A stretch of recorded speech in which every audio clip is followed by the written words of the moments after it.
Fundjava e parë e muajit gusht ka nisur me fluks të lartë lëvizjesh në pikën kufitare të Morinit, ku hyrjet në territorin e Shqipërisë dominohen nga qytetarët e Kosovës, por edhe emigrantët që kanë zgjedhur të kalojnë pushimet në vendlindje apo në Bregdetin shqiptar.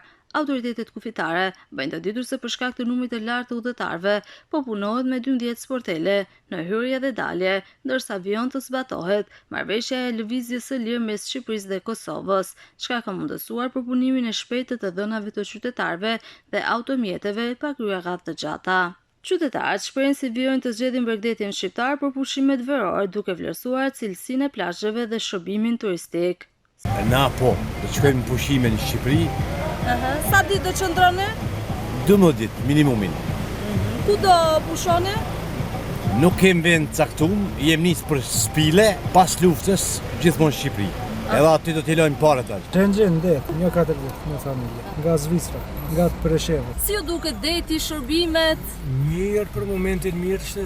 Ndërkohë, muaji korrik është mbyllur me 1.362.000 lëvizje qytetarësh në pikën kufitare të Morinit, duke konfirmuar fluksin e lartë që ka shoqëruar sezonin turistik veror.